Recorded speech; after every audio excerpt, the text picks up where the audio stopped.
美国海军呢最近有一个新的计划，第7舰队的司令提出来要大量建造闪电航母，用在未来和中国的潜在冲突中。这个闪电航母是什么东东呢？对于我们来说有没有威胁？这一期视频呢，刘参谋就跟大家说一说。闪电航母这个概念呢，它源于2战时期美国海军的吉普航母。当年呢，美军把一些商船改造成了轻型的航母。这种航母呢，舰载机的数量很少，生存能力也堪忧。但是它有一个最大的优点，就是能够快速大批量的生产。2战时候，美国建造了一共是76艘，靠数量堆死你。最近呢，美国海军第7舰队的司令他就提议把这种2战的思路捡起来，快速建造大批这种简易的航母，起名叫做闪电航母。然后呢，这些航母上就配10几20艘 F-35B 战斗机。一旦跟中国发生了冲突，大批的闪电航母分布在广阔的太平洋上，起飞舰载机对中国进行打击。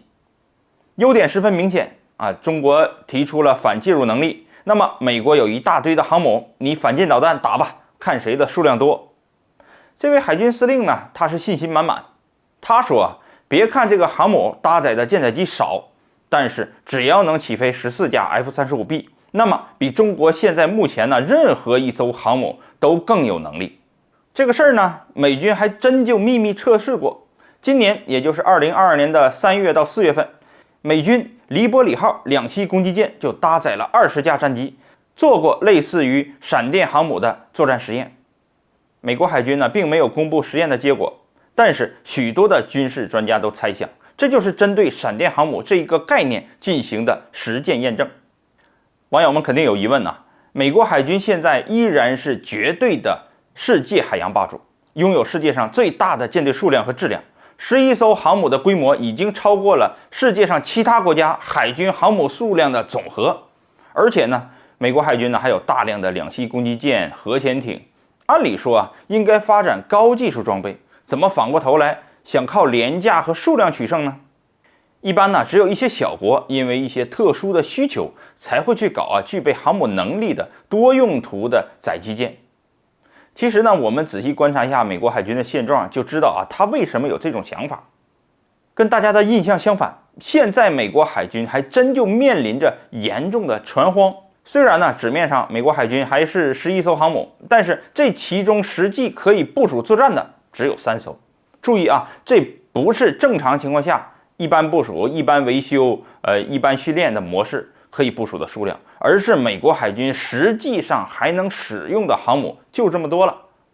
他们航母主力你自己早就已经是老态龙钟，事故频发，再加上由于新冠疫情的影响，还有美国国内去工业化的趋势，现在呢，美国海军它的舰艇维护工作已经进入到了灾难性的程度。现在米兹级的航母大修时间已经是大大延长，以至于出现了航母排队等待维修的这种场面。去年也就是2021年，米兹号和罗斯福号2艘航母回港维修里根号去中东接替艾森豪威尔号。几个月的时间里辽阔的太平洋上居然没有一艘美国的航母，这在以前是不可能发生的事儿。那么有人说美国人家还有最新的福特级航母，但大家可能也看到相关的资料了，故障频出电磁弹射器总是有问题，到现在福特级也没有形成战斗力。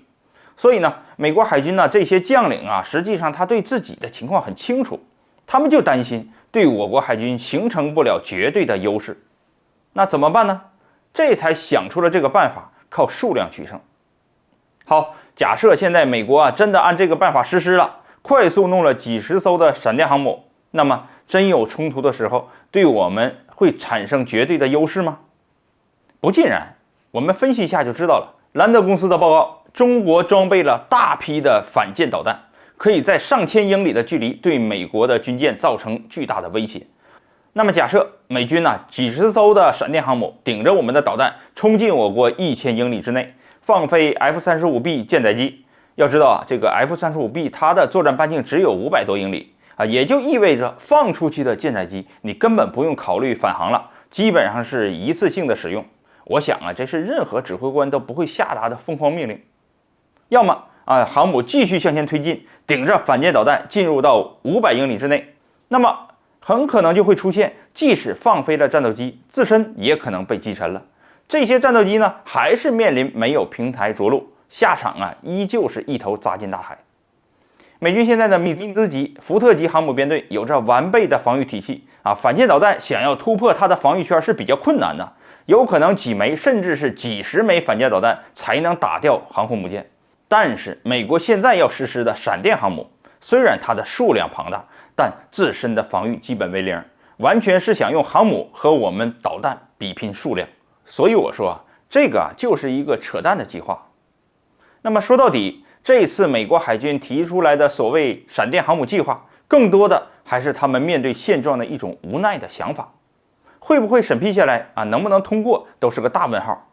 美国海军近年来问题频发，它的根源呢，还是在于冷战结束以后，他们就丧失了发展目标和动力，对于新时代到来没有做好准备，依然是日薄西山，以至于呢，美国海军的主力舰艇平均的年龄居然和日薄西山的俄罗斯海军舰艇有一拼。